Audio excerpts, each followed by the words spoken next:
Welcome to another episode of Indecisive Cinema. This is episode 2. I'm Carlos Hernandez, and with me is the incomparable Jeremy Knight. Hello. And we got a lot in store for you today.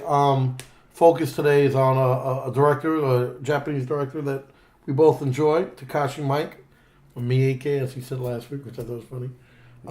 Some people say Mike Takashi. I've heard that as well. Yeah, because of the how Asian names are turned back and forth. Yeah. But I've always called him Takashi Miike.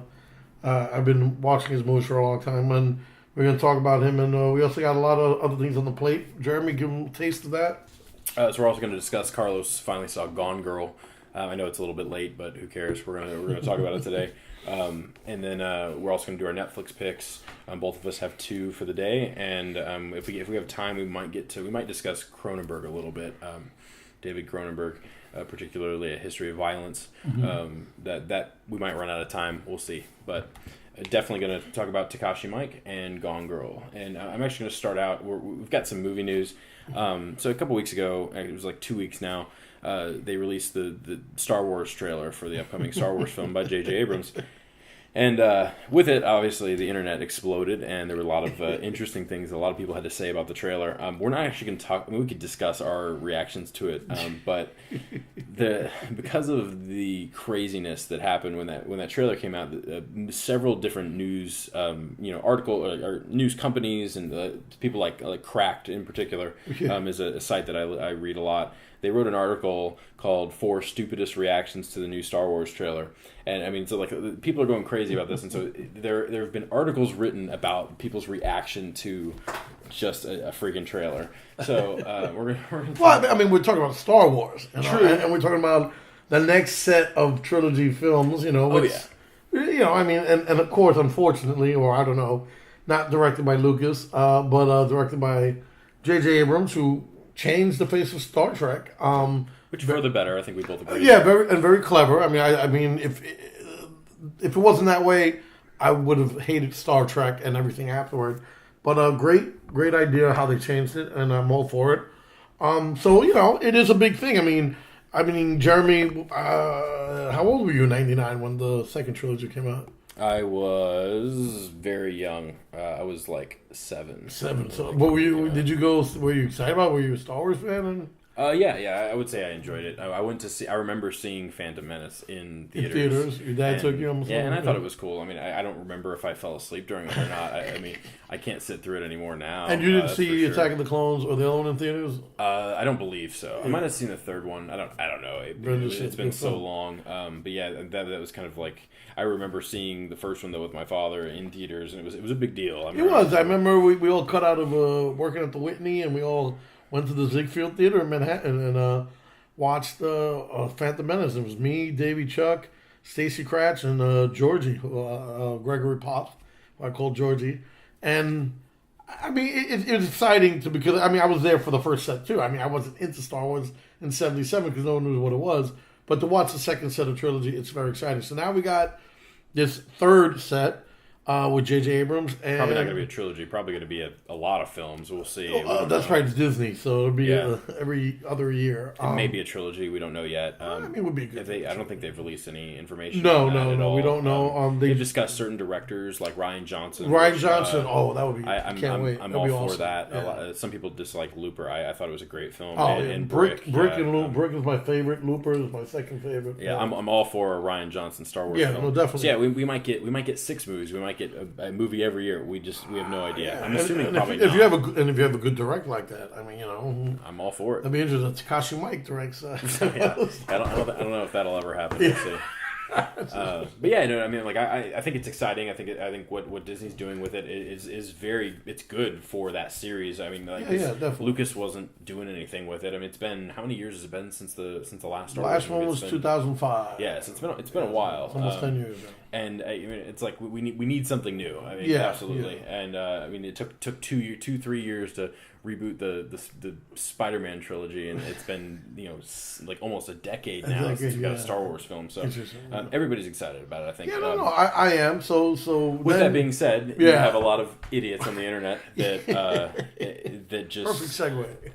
Yeah, I don't understand some people's reaction to this trailer. And so, like I said, there's an article written about it, and there's 4 different points. One, the first one being the new Millennium Falcon that's shown in the trailer. So like, a lot of people are just picking apart. Yeah, I mean the nitpicky crew. I mean, listen, I don't want to. I mean, this show. I don't mean Jeremy discuss ground rules.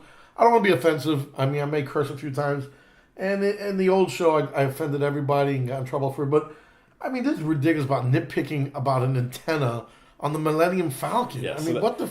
It's ridiculous. That's the first complaint by this in this Cracked article is like it's already being picked to shreds is a quote right from the article.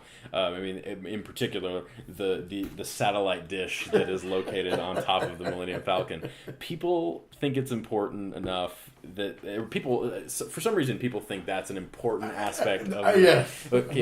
I guess we should say our thoughts on the trailer. I think it's exciting. I dug the opening images as you call them. It might be a terrible movie. We have no idea. Who knows? I mean, it's a teaser trailer. I'm not gonna lie. Like me, I'm 43 years old, but I'm still a big kid. The minute that Sith pulled out his thing and zoom, it came out. See the little cross, like that was genius. I jumped up and down. I was like, "That's fun. What I want." Yeah, So. And we'll get to that later. That's also a point of the article. That particular lightsaber.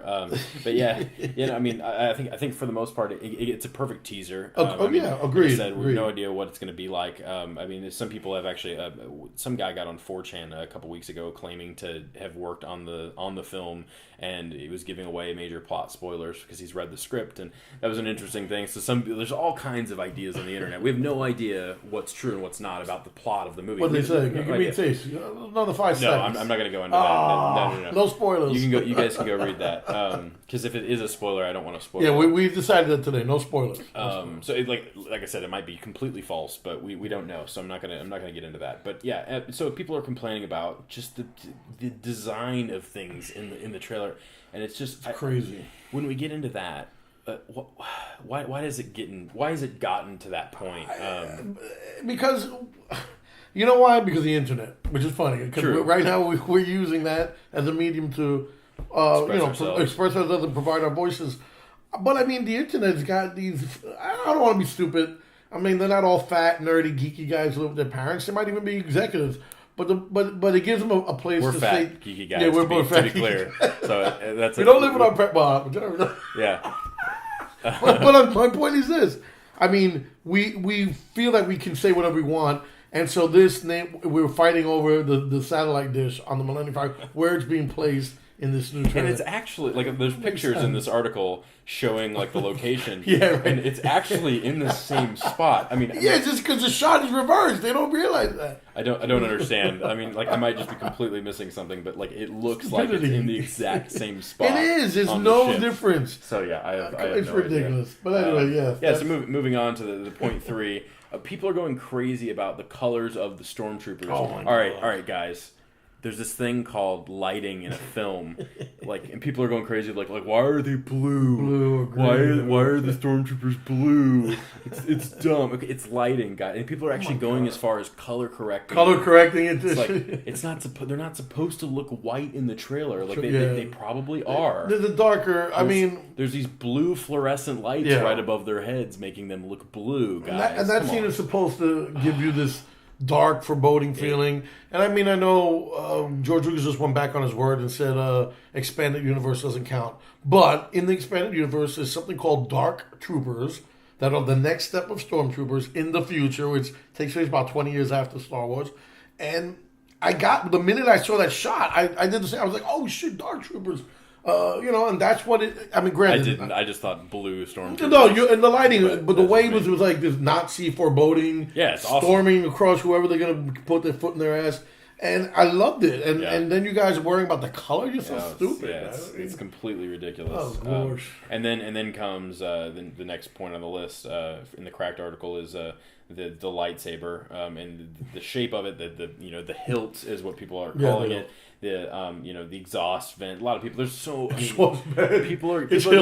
people are going crazy about. It's like, can a lightsaber just look cool? I know, and that one's cool. I mean, it's not Darth Maul's dual lightsaber. Yeah. It's not General Grievous's gun-shaped lightsaber. But I mean, just to see something new. You got the long red blade and two tiny blades on the side. Which, if you think about up close fighting, it could do some damage to someone in the face. I think it's really cool. Yeah, and a lot of people are complaining there is a little space in between each laser. Yeah, it's kind of, people are going crazy about this, and I think the Cracked article summarizes it perfectly in the line that says, "quote, not to mention that movies about laser sword wizards are most likely prioritizing shiny design over function, as illustrated in the following diagram." And it's General Grievous flipping all his lightsabers. Like, come on, guys, like. One of my favorites. Like the design of all the lightsabers in the films have never been to be super useful in combat. Like they're just to be flashy and to sell toys. Guys. Oh yeah, I own almost one of every lightsaber. To be fun, and that's not even like that hilt isn't even that flashy. It's just oh gosh. Okay, so yeah, people are super upset about how it just doesn't. It's completely worthless, and it's like, guys, come on. and then the next point is hilarious racism. Quote directly from the article. Racism. And they're going crazy about the black. The black guy. Yeah. This kid. I don't know if they have his name. Attack of the Block, a great movie I have to recommend always. Yes, very good. Never on friggin' Netflix. It's produced by one of the directors that's on my favorite list. Who? Edgar Wright. That's right. Edgar Wright just produced it. Great movie. Got Nick Frost in it as well. Nick Frost he's a pothead. It's just a great movie. Go check it out. It was on Epix a lot or Encore. It's not there anymore, but find it. And again, the young black actor who I really liked, he was really good. And Attack of the Block came out like 3 years ago, so I'm surprised he's not doing anything. But they picked him for this film because they liked Attack of the Block. He's a really good actor. He's British from London. Yeah, he's very British. I mean, not from London, but he's from the UK. Yeah, from the UK. Even though in the Attack of the Block they had all that Cockney accents, which I love. Yeah. But right away. So you see a stormtrooper without his helmet. He's this black kid, and he's like, "Oh, what's the main thing? That was it not Tamora Morrison, or why is it not?"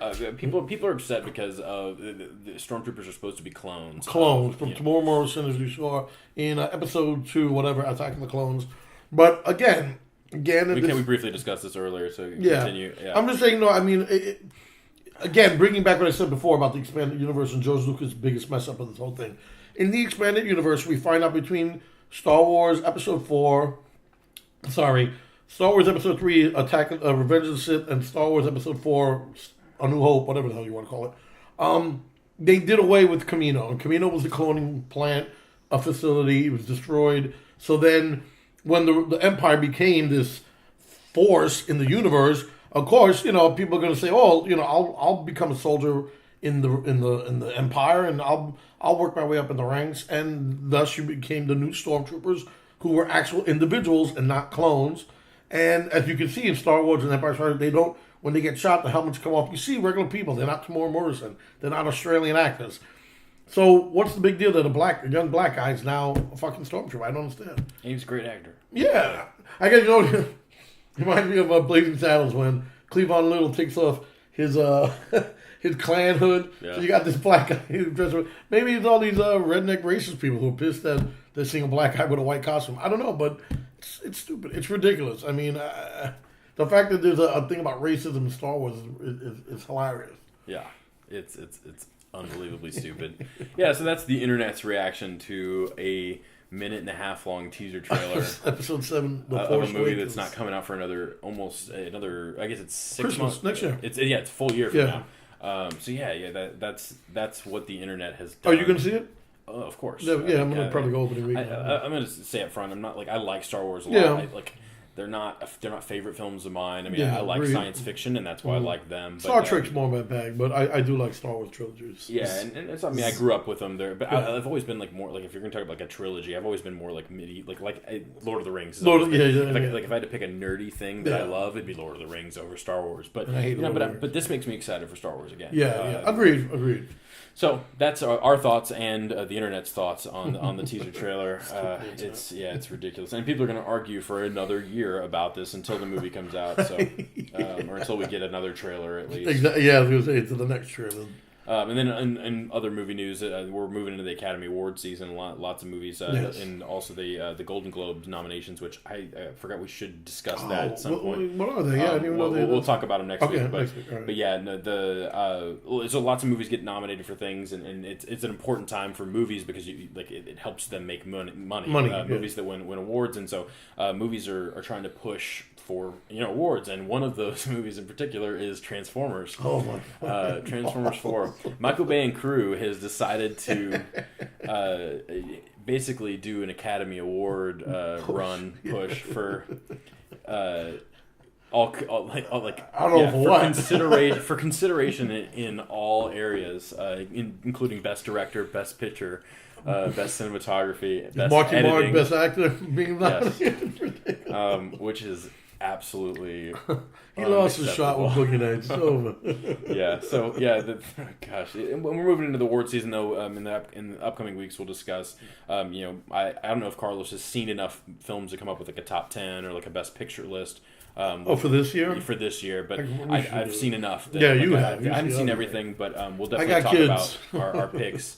We'll definitely talk about like what we think are the best films of the year and what we think should be nominated in future weeks. So, but everybody's trying to make some money, and so there's a lot of different Academy Award pushes, and Transformers is one of those movies. And here's a quick aside. Again, I mean, I know Jeremy picked me for my history in film. And this likens back to Breakfast Club. Have you ever seen The Breakfast Club? Of course. And then do you like it? Yes. I love The Breakfast. And actually, think about what I'm saying. I mean, back then I was a kid. I loved it. I was that age. It was a movie for me. But again, did the cinema elite who choose Best Picture thought it was applicable enough? But they were actually pushing for Best Picture, Best Actor in not Anthony Michael Hall. Bender. Yeah. And so all these guys were being nominated and they were pushing. And I remember back then as a kid, I was so excited about it. And then it was like, then I read like later on in life, it was like they compare that to this. Oh, and the nerve of them trying to nominate people for Breakfast Club when that year produced Color Purple. And I was like, what are you talking about? It's a great movie. Yeah. Which one? Breakfast Club. Yeah, and I understand if they were nominated. But again, back then, you don't nominate kids in movies. So now we're talking about Transformers, and the only reason I say is like, I would pick Breakfast Club Best Picture over Transformers 4, or even nominate Marky Mark for something like that. If I was Marky Mark, I'd tell the studio, if you do that, I'll never work for you again. To nominate me for this shit. It's embarrassing. Yeah, it would be embarrassing, But that's what I have to say about that. I think that's. I think I saw part 1 halfway through, and that was it. Well, how far you got into Transformers? I've seen the first one, and I've unfortunately seen the second one. Did you like the first one? Yeah, I don't hate the first one at all. I think it's fine in every way. It's not a great movie by any means, but it's totally fine. It's watchable. It's totally watchable. I mean, some of the action stuff's a little too quickly edited, and just it's a little hard on the eyes. It's not a movie I go and watch. I think I saw. Would you watch that over G.I. Joe's? Oh yes. Well, I don't know. That's a hard. The newer G.I. Joe, the original G.I. Joe is one of the not. When it came to the cartoon series, I watched G.I. Joe over Transformers. I hated Transformers. Now as an adult, I mean, even G.I. Joe's. I mean, the first one was like halfway. It's awful. Crap. At least the second one's got Dwayne in it. The Rock. The Rock. He makes it much more watchable. Yeah. So I would rather watch the second G.I. Joe movie than any of the Transformers. But Transformers 1's fine. I can't. I think the second movie though, like I think I said this, I might have mentioned this last week, but I think it's one of the worst films I've ever seen. Not just it's bafflingly long, and they've just gotten longer as the series has gone on. Like 3 hours and 17. There's no need for it. Yeah, I'm not a fan. So yeah, and I haven't seen Pain and Gain, so I can't say anything else about Michael Bay really as a director. Pain and Gain. It looks better than the Transformers. Pain and Gain's really good. I sat watched that work, and I was engrossed. But yeah, Michael Bay should not be nominated for anything. Nothing. His sound design's fine. That's you can give him technical awards. Special effects and stuff because they're fine. I think they're hard to watch though. But whatever. I'm not gonna complain about the technical award. But if you nominate Michael Bay for Best Director, I'm gonna be upset with you. So yeah. Anyway, moving on. We're gonna move into our Director of the Week, Takashi Miike. We briefly mentioned that we were gonna talk about some of his movies earlier. And I guess we'll start off talking about Audition. I guess we should do some background on the director, though. Yeah. So Takashi Miike started out in the early '90s. Believe it or not, I guess John Woo had a great push, and even though he's Japanese, John was Chinese. There was the Asian cinema came out in the late '80s, early '90s, and he did mostly gang related, like because over there you have these big gang war films with all the yakuza and stuff like that. So it wasn't really until people started noticing him until he started doing Rainy Dog and stuff like that. He did Andromeda, which was also like an art house film. But it wasn't until 1999 when Audition came out.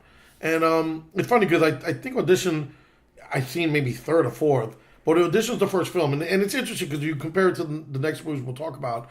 I could see it being that. But Audition, very art house film. I remember in New York when it came out, it was in, down by the film forum. And I didn't bother. It looked like a horror film that wasn't a horror film, but in watching it, it's a film that needs to be watched. Very slow in pace, but for someone who's kind of misogynist, and we could talk about that too. We'll get into that a lot with Ichi. Ichi the Killer was the second film after this. Not as much for Audition. But what was you just recently seen it? What was your take on Audition? I thought I really, really enjoyed Audition. It's my favorite that I've seen so far. I think of his films. It's slow to start. Very slow. I think it sets up a premise it's really dark in concept. Basically the premise of the film is there's our main character. Who, let me find the character's name real quick.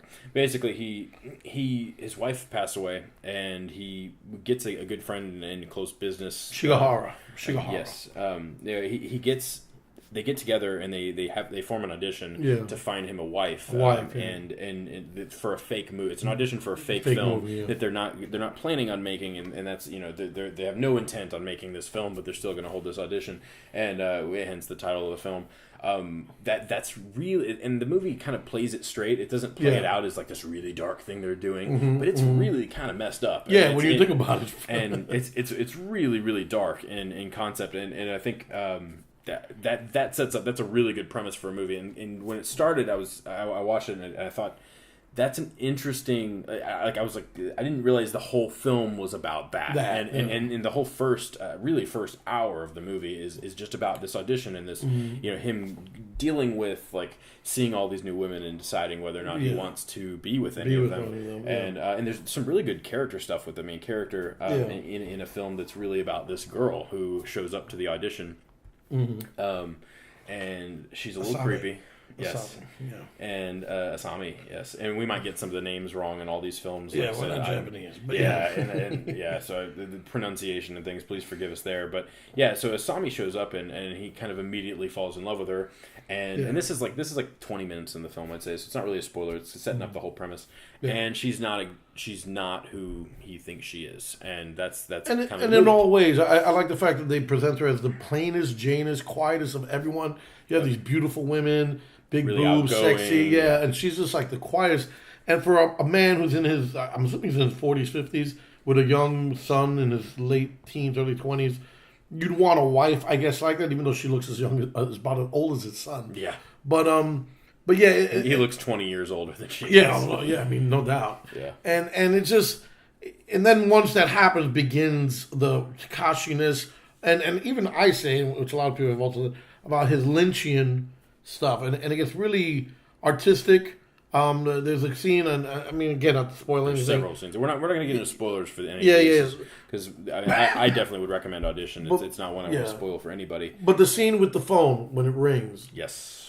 I mean, it's like Well, there's several like small cuts of where we see her in an apartment, alone waiting by the phone because she's waiting for him to call her, and he's deciding whether or not he wants to call her. And there's this sack behind this. Shit. It looks like a sack of flour. Flour or something. It's just and there's nothing else in the apartment really. Yeah, it's like that. Just sack the phone, and she's just lying, like sitting on the floor waiting. It's really genuinely creepy. Very good, just like visual imagery. It's really interesting. And we get brief little hints at what that is. What's in that? And it's a great. I mean, obviously, like when you're watching it, you have some ideas for what it could be, but you have no idea how it's going to be presented to you. Oh my god! That's as creepy as it can get. I mean, the ending of this film is it's hard to watch. I think. You said when you gave me, he let me borrow the film, and when I took it home, he was like, "You're like this. It might make you throw up." He was like, "You're either going to love it or you hate it." And I ended up liking it a lot. But there's a scene in this movie that makes you want to throw up. In like a if you like gory movies, if you like movies that make you do that make you kind of cringe. It's not like, I mean, well, there is some straight up torture porn in it. Oh my god, torture porn! I know. Yeah. So I guess I can't. The Japanese like that hentai yes, stuff. So yes. I mean, the Japanese are a violent group of people. I'm not saying all of them are by any means. These are the only films I've seen from Japan. So all the movies that I end up watching are violent action films or just movies like Audition. And so we get this kind of slow burn premise, and it sets up these mysteries as we move along, and then we start finding out more about her history, and it becomes just a full out crazy, insane. It's dark, and I mean we can't, since we're not doing spoilers, we can't talk about what happened at the ending. But but I do want to say though that there's a line though which in English is not creepy. It's actually very very sexual. Deeper. But in Japanese, it's Ichi, and it's creepy. Oh my god, when she said that, I'm like, it's genuinely. I remember when terrifying. I saw the movie the second time with my niece and my wife. That's all they kept doing. We might be pronouncing that wrong. But it's like, and it's terrifying. And if you see the film, you'll know what we're talking about. But it's. Oh man, there's several scenes. That's just one in particular, but there's a lot of really good stuff in it for people who like horror films and people who like. I mean, if you go into like more of like violence, more torture and things like that, I think it kind of has fun with it too, though. Like it's not just it's serious, but it's not like there's still a hint of dark comedy in there with just like that line. I don't know. There's something about it where like when I don't like. I mean, I'd like to spoil it, but I can't. And the funny thing is that the ending, I think, segues into the next film we're going to talk about, which in his Ovier, if Audition is his first film that everyone looks at, the next one would be Ichi. And Ichi is, I mean, if you talk about it, the violence at the end of one movie, this movie is just like the whole film. Yeah, I mean, it's like almost like a cartoon, if you want to look at it like that. It is based off of a comic book back so I guess then. we'll move into Ichi. Ichi the Killer came out in 2001. It's about we'll go off the IMDb summary of it. It's a I'm going to butcher this name. Sadomasochistic Yakuza enforcer. His name is Kakihara.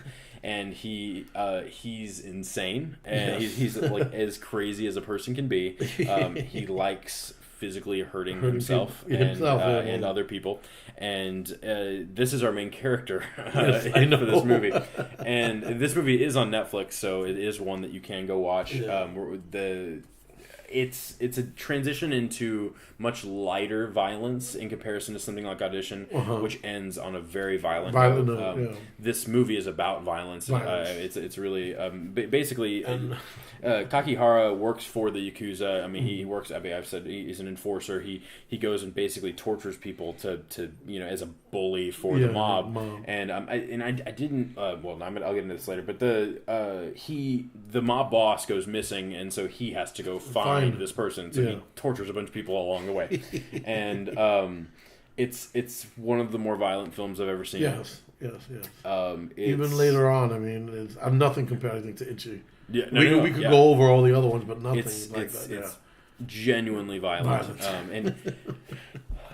It's so you have a premise that's that simple, and basically, like, along the way, he runs into this shy Japanese gentleman named Ichi who gets off on murdering people. And he's had some past childhood trauma, and he becomes a vigilante of violence and misogyny. And these are the two main characters in this movie.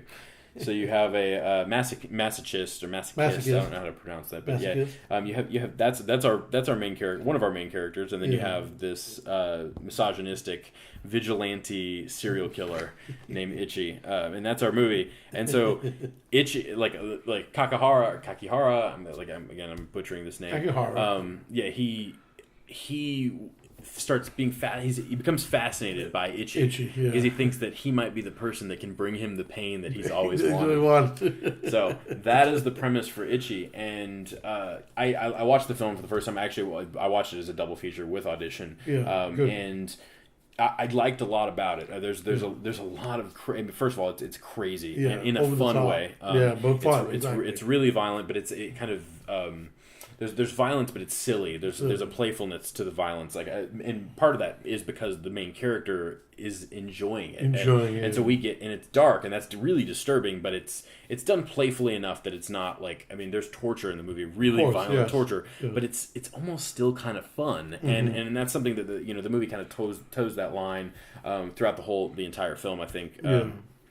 And my problem with it lies in the character of Ichi, I think. I like I said, I really like the film, but I think there's some stuff in it it's a little too hard to watch. And not so much from a violence standpoint, but just from the misogyny in the film, the like I said, the treatment of women. And I think that's the flip. I mean, if Audition, the treatment of women, it goes punished. In Ichi, it's the opposite. I mean, the treatment of women is celebrated. I mean, the poor treatment of women. Yes. And that's where I don't know if that's a director's. I don't know if he feels that way. It's hard to say. Well, I mean, if he was Peckinpah hated women, and that's why there's always this misogyny. I wouldn't say it's like Lars von Trier though, or something like that. I don't think it quite gets to that level though, because I think it really is about these characters, but still, there's things in the movie that like.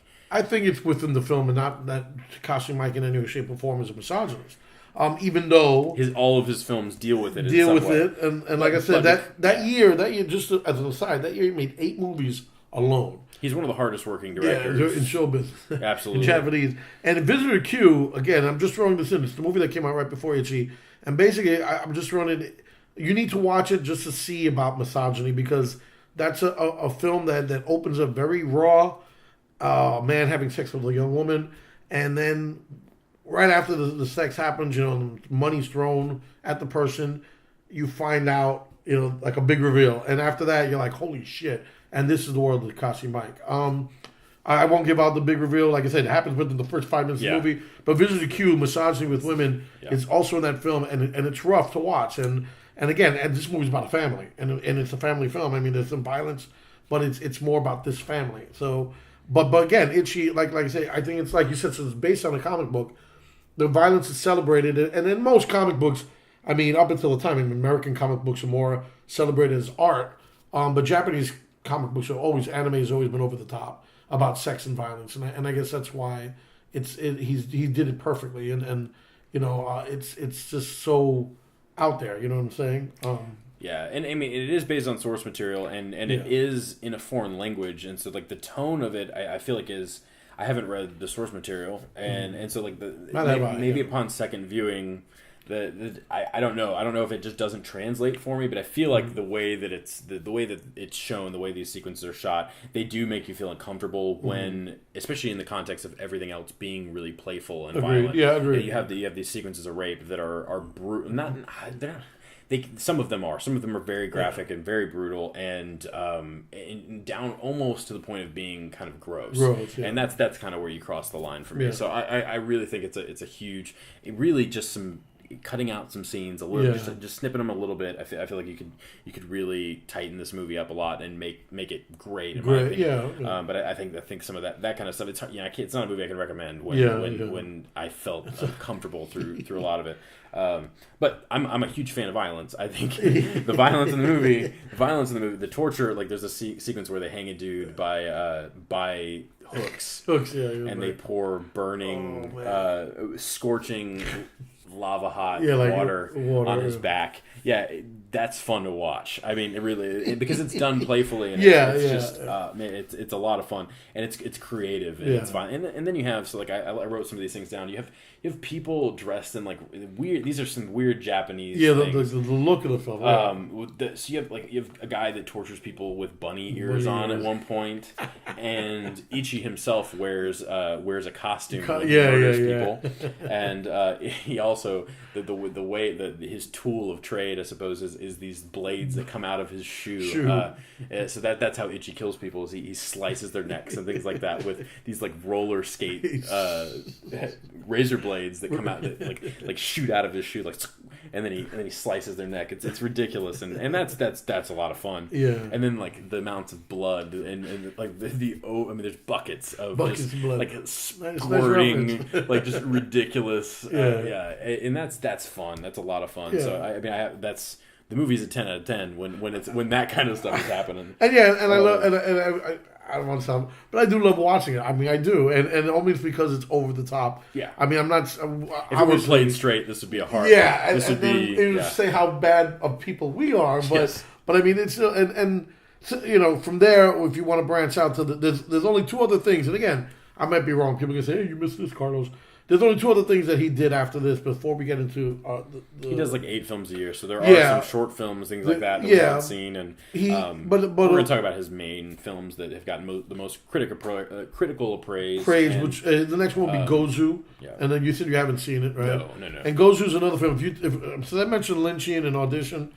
I think that his most artistic view was Gozu, where if you want to talk about Lynch, it's a David Lynch film in Japan, and all I have to say is. Wait till you get to the scene where the bull is born, and that's like, and then he started going into the same year. He did One Missed Call, so you go from this like arty Yakuza film. And that's the original, and this is the original right? One Missed Call. Yeah. But we got J-pop, J-horror films, and it's the one that we did. The thing about the phone that when it calls you, the person on the phone kills you, and that's what he did. Then he did Zebra Man, another movie I enjoy. Three Extremes, which. Again, if you're into that, it's those horror movies that go beyond, and those were well read by critics. Izo, another more of an arty film. Then he went back. This dude does he makes so many movies. And the one I just want to briefly talk about, truly admirable, which I should have given you to see, and I give this to everybody who has to see it. His one episode in Masters of Horror, Imprint. Now, like I said, I'm very squeamish when it comes to really rough things. There's a few in those movies, but I should have shown that one to you. But Imprint basically... Squeamish can be good, though, sometimes. Yeah. So, I allow myself to be more grossed out by some things. So you need to take Imprint home and watch it. But Imprint is... All I have to say is for Takashi Miike, it goes one step beyond it. And basically it's about abortion. So I won't even go into it, but there's a really rough scene, and a young girl who ends up becoming a prostitute, the torture she gets by the madam of the home. But there's a scene, I don't know, not that it's a big reveal or not, but there's a scene where she goes to by the river, and then it goes really very Lynchian, where it goes out of the movie into what we see in the water, and all I say is that's another movie that blows me away. He also did Sukiyaki Western Django, which very cool, Good, the Bad, the Ugly version with samurai. And then Detective Story, which I know we love the American version of True Detective. Detective Story is a lot like that. And then that was it. Then he did a lot of smaller stuff. Things that we, really, I don't even know if they were in print. Yeah, like Zebra Man 2. Certainly not now. I'm certain that you can really only probably stream those, and there's no way you could probably get a DVD of they don't even have posters on IMDb. Yeah, I know. It's like things, but it leads us to what the later films that he's been doing. 13 Assassins. This is the one that we can both talk about. Yeah. I watched it last night, as you watched it. I watched today, it this morning. Yeah. as well as Harry Carey, which is other film.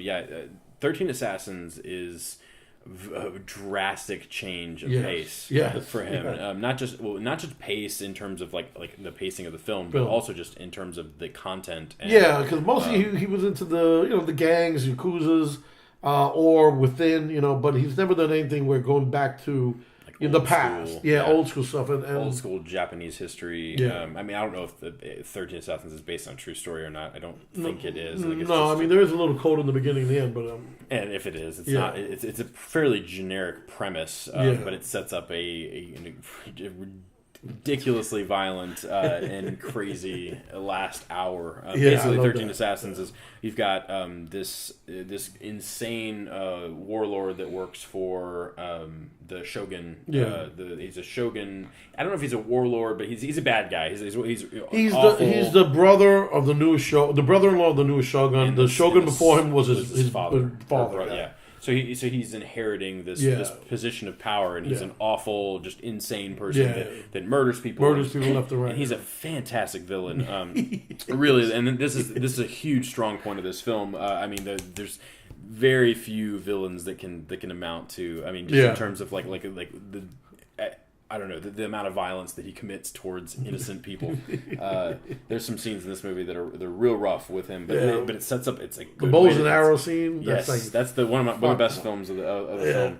Yeah, or best films of the film. Best scenes of the film. Yes, what a way to introduce a villain. Yeah. And you do this all the time in films. You have the bad guy murder somebody. That happens all the time. Yeah. But that you can do that in so many ways. And this movie gets creative with the ways that it establishes its villain. Yeah. So you have this really great villain, and basically he's trying to bring about a whole other age of war. And so these 13 assassins, which are also samurai, except for one, they've decided to go and assassinate him. And the council of Shogun say, this guy's got to be put down. And it was done privately though. But it kind of got leaked out though, so there's people that kind of know about it. And so that's the premise. They're going to try and track this guy down and murder him. And he's well deserving of that. Yeah. And it leads to so you have about an hour where they set up they get everyone together. Very slow. And it's very slow except for the scenes where we have our villain where Nagahori. They come in and remind you that he's a terrible person, and this is a film that also the driving force behind why these people want to. So there's a scene in which they show a woman that's probably maybe 20. Yeah, and I'm glad you're going to bring that one up. And if we're talking about the misogynistic elements in all his films, this would be one in which misogyny, this villain basically cuts the arms and legs off of a woman. And this is fairly early in the film, and it's used as a way to get the good guys angry about motivated. It's motivation for the good guys in the film, and so I think it's interesting to see him go from something like Ichi, where that's celebrated almost by its main character, to it being the driving force behind. I don't know. It's hard to explain it, but it's a total change from I feel like his earlier film, even Audition, which has some of that in it, but it's darker. This is it's done in a way that I think is how you should do it. I don't know. It's really disturbing, and it's motivational for why it motivates us to hate the villain and root for the good guys. And again, it gets back to almost goes back to the big reveal in Audition that we talked about. The grotesquerie of the young woman also, because you find out then later on that, he's like, oh, why is she painting it? Oh, because he cut out her tongue. And then that scream that she lets out. And it's like this very arty Lynchian type thing. And I'm like, but which is also something weird that there's people get their tongues cut out in almost every film I've seen of his. That's right. Yeah. It's a thing with him. And limbs cut off for that. And limbs, too. And so that's a thing that because the guy's enjoys. But I won't go to that. Yeah. But again, and to give him props, because like I said, looking at all the films, if he's inspired by Lynch and if he's inspired by the over excessiveness of the pop culture in Japan. What I liked about it was that he's been inspired by Akira Kurosawa in Seven Samurai, because this movie at the end plays out like the Seven Samurai, basically. If the Seven Samurai was shot now, and there'd be buckets and buckets of blood, and these guys are all the 13 assassins, the ones that we meet, are very noble. They're not like ruthless killers, They're a lot like Chuck Bronson, Steve McQueen, Leo Brenner. They're honorable guys, and they're doing this for the right reasons. It makes it easy to root for. Yeah, and that's what I love about it. Like, and of course you get that stuff that again. I mean, maybe I did fall asleep, maybe, but I don't know if you can tell me. Did they talk about the contraptions how to lock them into the city? There's a montage sequence where we see them setting these things up. Yeah, but I don't know that they specifically showed how. Show it, right? And it's just so cool when it happens like exactly. That big.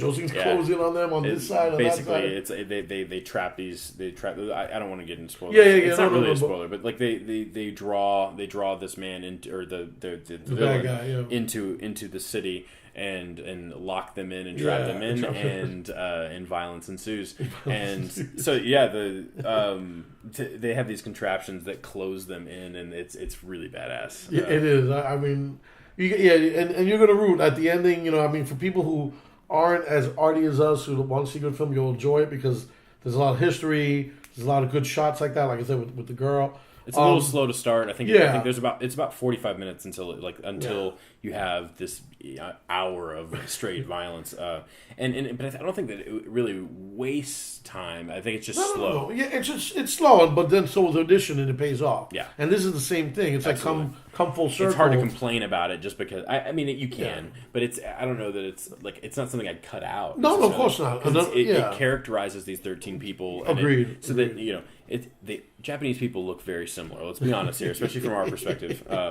And you got 13 of these characters that we're supposed to care about. And so we spend 45 minutes setting that up, and I think it does an efficient job of that. And so when the fighting starts, you can recognize people. You recognize who they are. And you understand some of the backstory for each of them. And there's one particular character I think is my favorite of the film. He wields rocks at the end of the film. Oh yeah, the crazy guy. Yeah, the guy that they find in the woods. He's the 13th assassin. Yes, and there's some really good stuff with that. He wants to get back to this woman that he loves. It's not anything we've never seen. It's not something we've seen something like that before. But I enjoy the way that it was handled in the film, and he's a character to root for. And and all of them are wielding samurai swords, and he's running around with rocks and slingshots like and stuff. David and Goliath. It's a lot of fun. Exactly, and that's exactly what I thought. Yeah, David and Goliath. He's like this guy, and he's not a samurai, and so he's just striving to kind of prove himself. It's a good underdog story, and so that's just one of the characters. And they all have something interesting about them, and so the movie spends 45 minutes setting all of that up, and then I think you do get a genuine blast at the end with a really incredible payoff, and one of the best confrontational sequences at the end. And that's awesome. I love it. I hate non-spoilers, but it is, and I loved it. And I was like, it's fitting that it's these two at the end, and I'm like, this is really cool, and and really good choreography, really good violence. Really I just wish I could talk about like everything, but I can't. But you need to see the movie. Like you said, it's very good. I think, and if you enjoy Japanese cinema in general, or violent movies, or samurai movies, I think there's a lot to love about it. It's certainly one of the better samurai movies that's come out, and I mean, there's not a lot. I mean, a lot of good ones. Well, the past few years, well, even in the past, I mean, you give it a decade. You got you really don't have Tom Cruise in The Last Samurai. But that's one. I mean, so you like. I think more than 10 years. So I think it falls in with one of the better samurai films I've seen in a long time, or even ever. I think it's very good, and there's lots of love. Yeah, no, definitely, and it's good that, I mean, of course, that's not the end. I mean, he did Harikari, we were talking about, which is more straight up, film, much more intimate. But again, he goes, like, if you look at the regular, I'm seeing here on IMDb, he goes back to the looks like some horror films, supernatural films. But I mean, again, Takashi Miike, the good thing about it is that he's very, he can do almost anything, and I really dig him. I mean, like I said, there's a lot of films that I haven't seen that I want to see. Unfortunately, like Jeremy was saying, you can't just walk into Best Buy and say, "Give me Takashi Miike." Yep. I mean, if they sell anything. I think Audition. There are 2 movies on Netflix, though. And Ichi. Or I guess there's 3. Harikari, I think that's it. 13 Assassins, and Ichi. And Ichi are are the all only on ones you can Netflix. get. Audition used to be there, but Audition you get at Best Buy.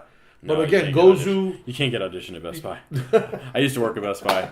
We don't have movies there anymore. He's like, we don't have movie. That's You right. cannot get. You have to get that on Amazon. On Amazon. If you can, I don't even know if it's in print If you anymore. can. So that's our Takashi Miike. You guys can write in or comment about it. I guess overall thoughts. I have to say I'm a huge fan. I'm interested in seeing anything that he's got going on. I mean, he's got an interesting visual style. Definitely. He doesn't always make a lot of narrative sense, but I gotta love it. I gotta appreciate the how hard he works and the movies that he's putting out are genuinely interesting despite making just one of the 8 films that he makes every year. I mean, he movies a year. I don't know. Yeah, he's doing some cool stuff. So I definitely enjoy him a lot. And I definitely recommend 13 Assassins. I don't know if I can recommend Ichi fully. I think if you're a gorehead, and just like you like crazy weird, like this isn't a bad midnight movie. It's not. Yeah, and if anything, in New York, it's shown at midnight. At the film forum or wherever. Yeah.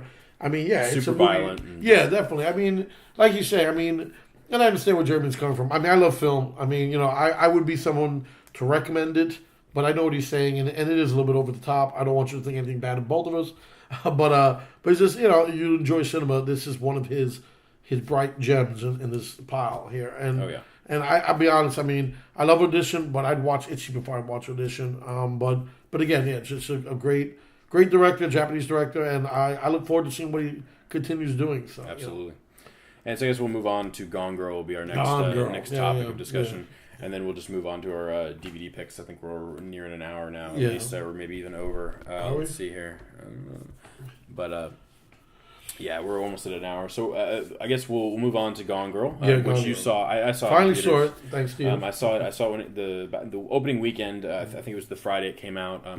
Packed theater. I was actually really surprised. We showed up and we had to wait because the theaters it was sold out for and I was very impred. Yeah, you have it on there. I get it is. I like when movies are sold out. Yeah, it is based on source material, but I still didn't expect. Like I mean, I had seen one trailer for it. Yeah. Maybe I love David Fincher. He was on my favorites list. Yeah. And on your honorable mentions from last week.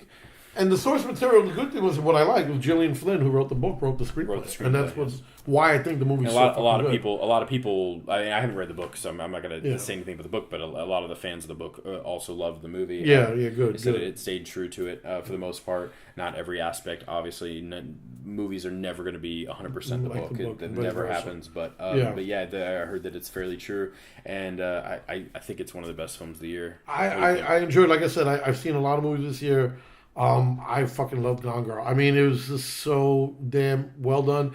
And I'll be honest, like I said, and we were discussing this because Jeremy threw this at me last week, and I'm glad he did.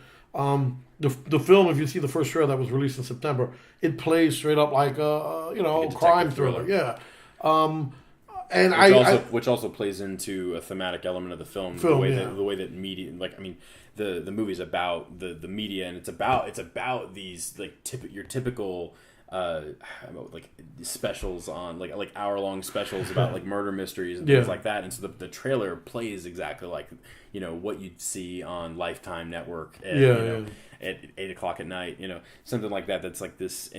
My mom is a huge fan of that kind of stuff, and the movie like the trailer is pitching that to you. It does. And it gives you that. I mean, it gives you a lot of that detective thriller. Just kind of B-movie almost. Just I don't know. It's and it plays up like again, without watching the film, it plays up like who done it? Did he do it? Did he not do it? And then you see the film, and like I said, I mean, Jeremy told me that to watch it with the darker tones of it, but darker in comedy. And let me tell you that I think it's one of the funniest movies I've seen this year. And it was not to play it down because it's not funny like laughing at the movie. It's just funny laughing at the genius of the script.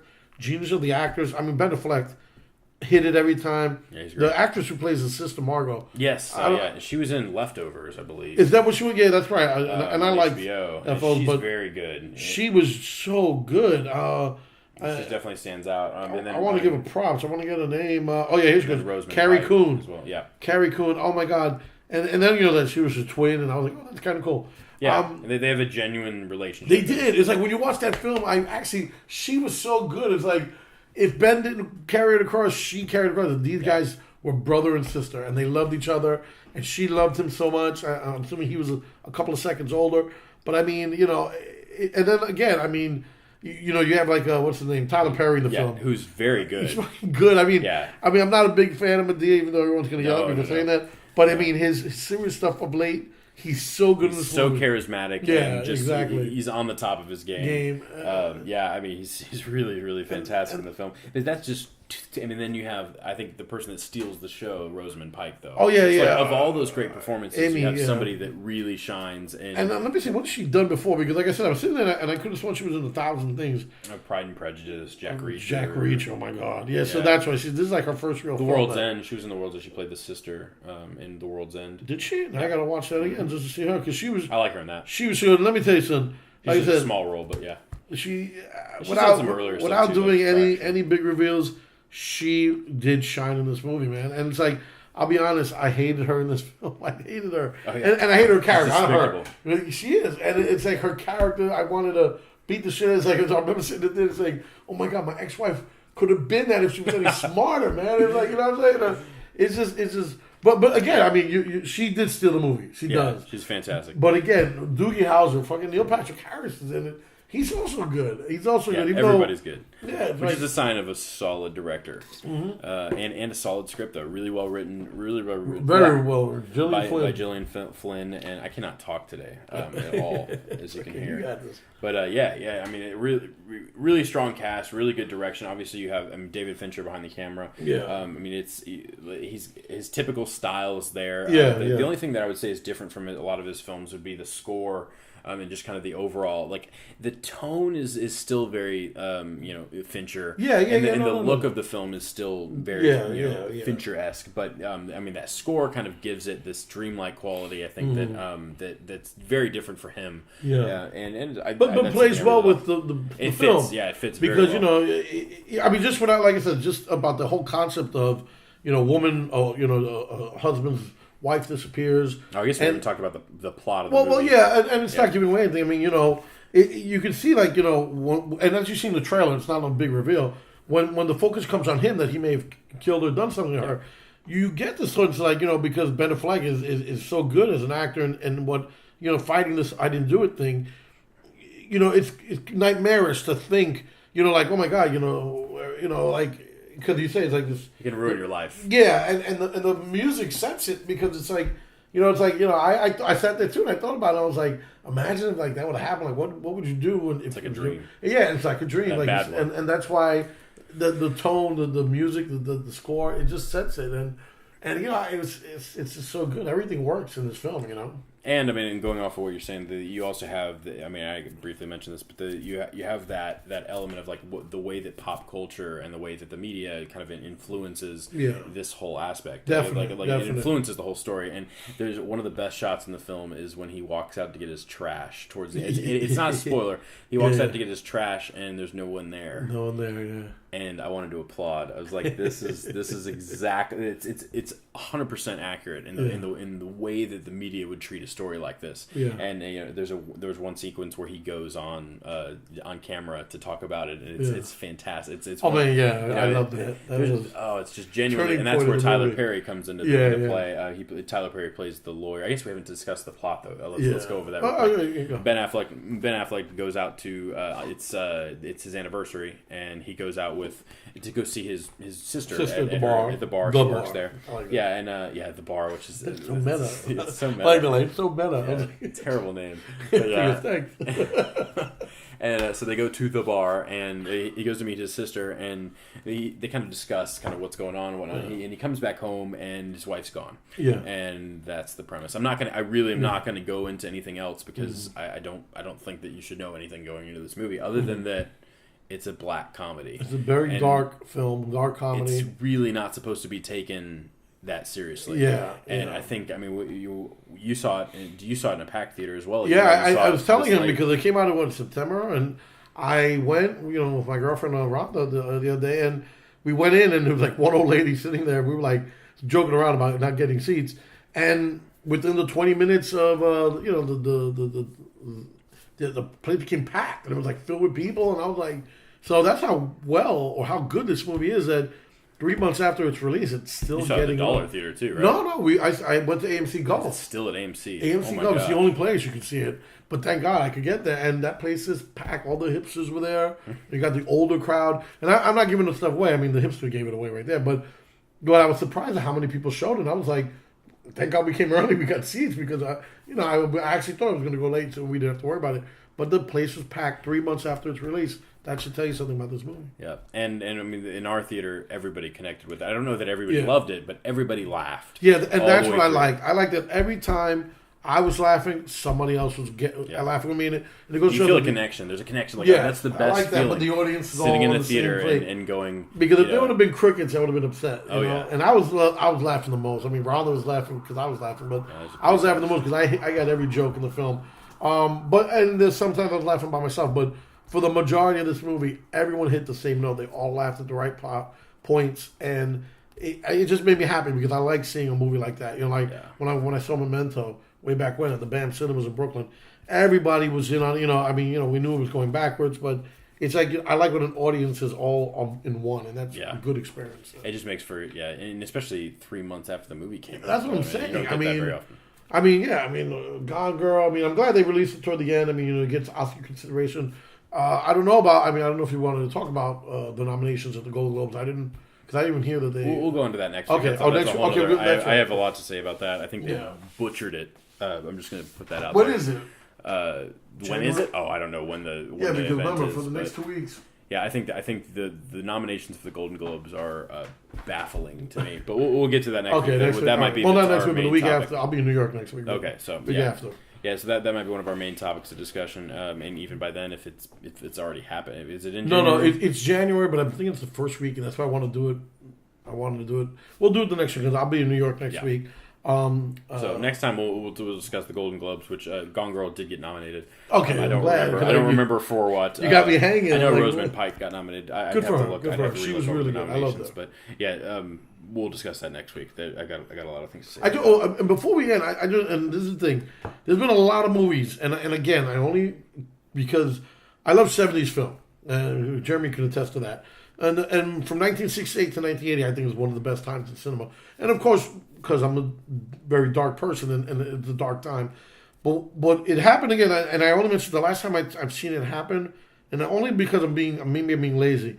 But the way Inception ended was a masterpiece. And everyone already knows that there's no spoilers about Inception. I love the way Gone Girl ended.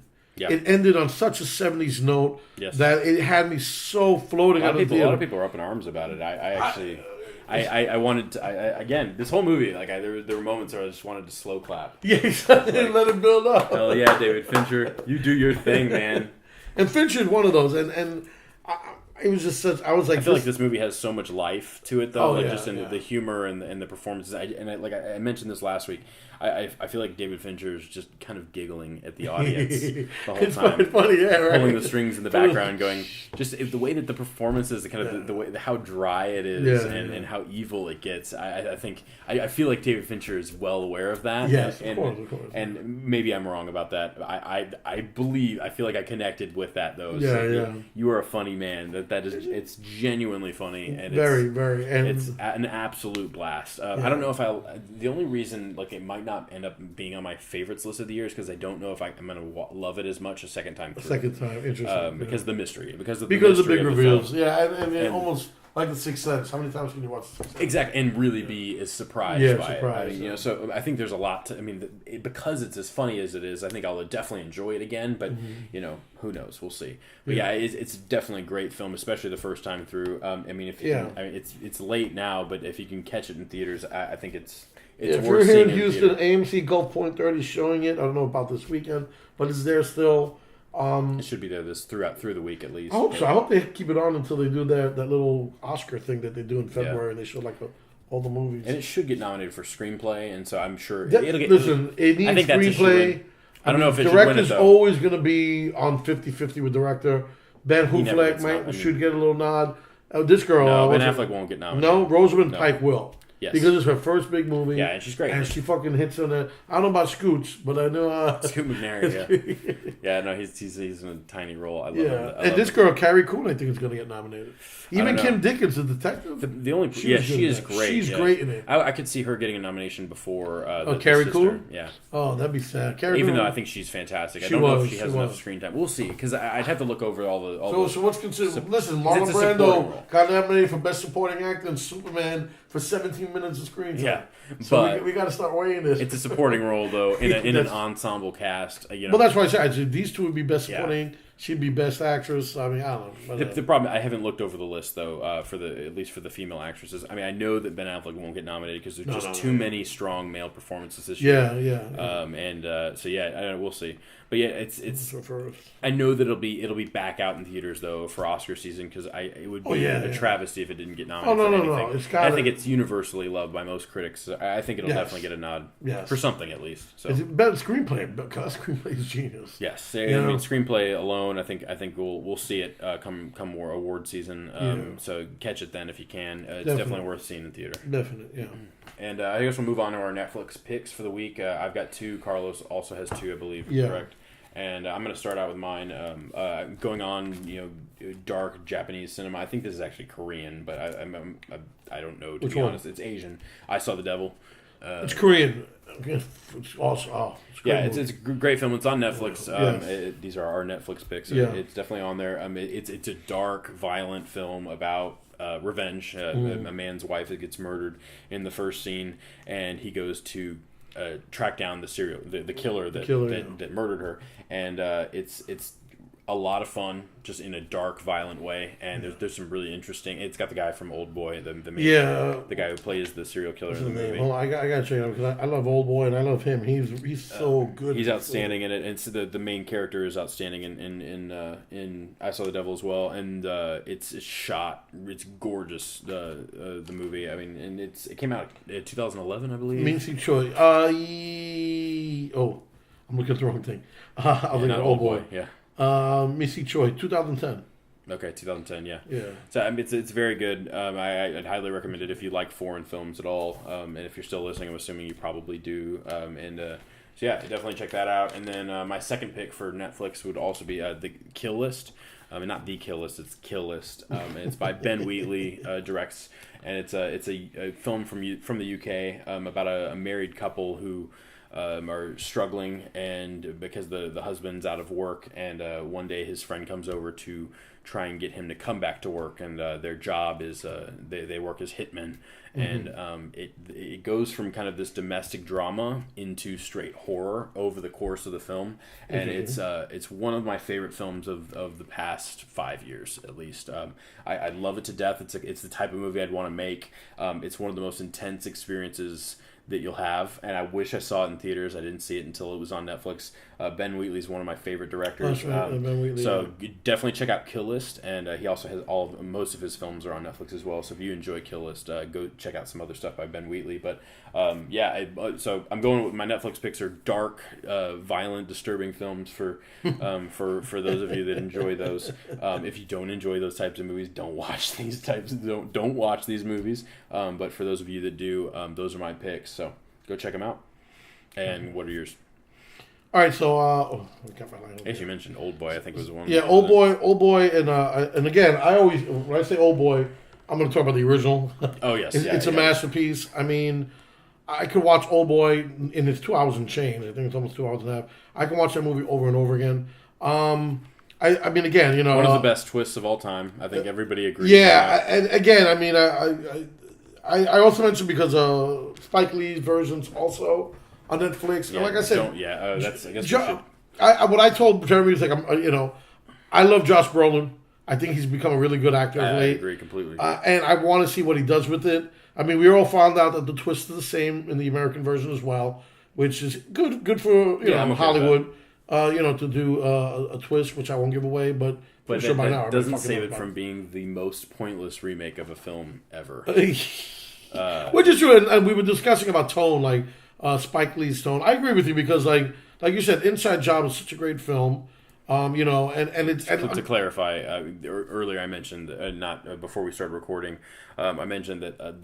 I think the remake is entirely pointless. I'm a huge fan of Spike Lee, but I don't think he has quite the style to bring a film like Oldboy to really make it pop and make it different. Like whereas like somebody like David Fincher has a distinct style that can make. I mean, like Oldboy is almost like a Girl with the Dragon Tattoo. Like if you took that tone and applied it to Oldboy, you could have at least something different than the original. But with Spike Lee, he made one of my favorite films, Do the Right Thing, which I saw at your film. I like Spike Lee a lot. One of my favorite films. But I just don't think he's got the visual style and kind of like the way the tone of his films. He doesn't really have a distinct voice, and so I don't know that he's the right person to pick a movie like this. I would rather him direct something original of his own. Agreed. And he's good with his original. The remake, an entirely pointless remake of a beloved cult hit. I mean, obviously, it's not a film that everyone has seen.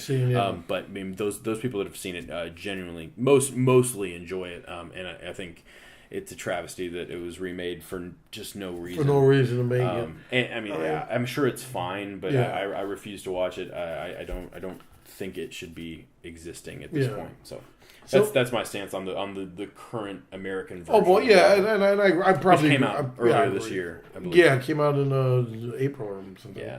What I wanted, my second pick, and again, I know I've been telling Jeremy to watch it. Odd Thomas. And I believe it or not, I mean, I saw this movie maybe about a month ago.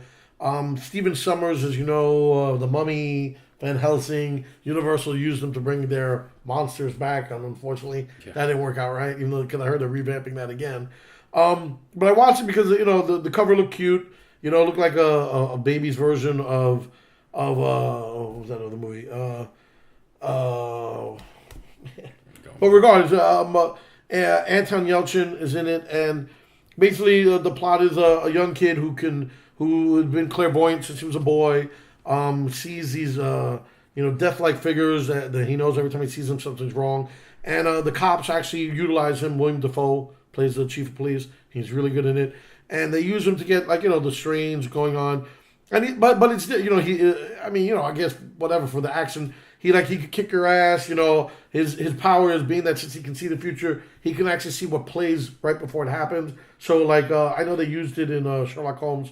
What's his name, Guy Ritchie, where Sherlock can sum up the fight and know every move. Sure. He does the same thing in this one, but it's really good. The mystery is there when you watch it. You actually get caught up in the mystery, and there's a great twist ending.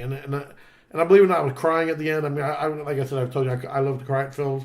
But it was really good. It's fun. It's a fun movie. Once you catch on to the big reveal, luckily, like with me, I caught on right toward the end. I mean, you see it coming. But still, there's also another twist, and that's what I loved about it. So, Odd Thomas by Stephen Sommers. Again, I would probably never have recommended it. I'm glad I watched it cold without knowing nothing about it. And it's really good. So take a check at it. And the girl Addison Timlin, who plays his girlfriend, she's fucking hot. Oh, she's hot. She's cute. She's so cute. And I'm like, how is she with this fucking guy? But small when you little see, movie. Yeah, It didn't do super well. No, not financially at least. Yeah, came and went. But came out in August. Yeah, it got decent reviews. A lot of people like it. So absolutely, I have not seen it, so I don't have it. And I wanted to see it. On it. Actually, the recommended films is a movie he didn't see, The Frighteners, which you can't believe. Yeah. John dies at the end. Rapture Palooza, another good movie I like. So those are all on Netflix. So to recap, that's my picks were I Saw the Devil, and Kill List, and then yours were Old Boy and Odd Thomas. So those are all on Netflix. That's plenty for you to go and watch. We don't have anything for people that watch normal movies. These are all violent and dark, but those are our picks for the week, and I think they're fitting. So and I guess we'll let me see what we're doing on time, because we're going to talk about TV, but I don't know that we've got. We are at 1:12. I guess we could briefly mention television. What? The only thing I really want to discuss is The Affair on Showtime. Yeah. Which I'm convinced is one of the best shows on television right now. No, it's not. It's the best show on television. Let's be honest. Now we do have American Horror Story, which Did they murder our story, Walking Dead? But The Affair, I'm not Walking Dead. I'm not gonna agree with you there. The Affair is the best show on television in my opinion. I just think that like every week they've continued to surprise me with. It's obviously it's a show about an affair, and really, yeah, really, and it's hard to make that interesting. And I think the strength of the performances by Dominic West and let me look up her name. I'm going totally blank. I feel bad about this because I love her to death. Yeah, she's very pretty too. She's from Luther. But I mean, just outstanding performances by the two main leads, and obviously they have an affair. And the show tackles kind of the human elements of that, like how somebody's family would react to it, how you personally would react to it, and they're both married people, and so you get this the woman's perspective of it, and Dominic West's perspective of it. I'm gonna find her name though, so I don't feel like a total prick. But yeah, I mean, I think every week though you get this really intimate look at this relationship, and not just from a sexual perspective, but from like an emotional. And a psychological perspective. I mean, all of them have trauma in their lives, past traumas that they're dealing with while this is all happening, and it's an unbelievable representation of this, or it's really believable, but it's unbelievably good, I guess. It's a very believable depiction of a relationship, and there's these moments in it that just are devastating, and it's last night's episode was just another one that I just think is terrific. And we're on episode 9 of this season. Next week will be the finale. I know it's a 10 episode season, but I don't know where they're gonna go with this story. We'll see next week. Because I would rather it be like a mini series or like a vignette, like American Horror Story, something like that. I don't think that's the case with this series. But I mean, we've got a fantastic 9 episodes so far. I think it's a huge recommendation for me. It's slow, but it's intimate, and and that's kind of the point. It's deliberately slow, and the location has a lot to do with the plot, and it really plays a character in the show.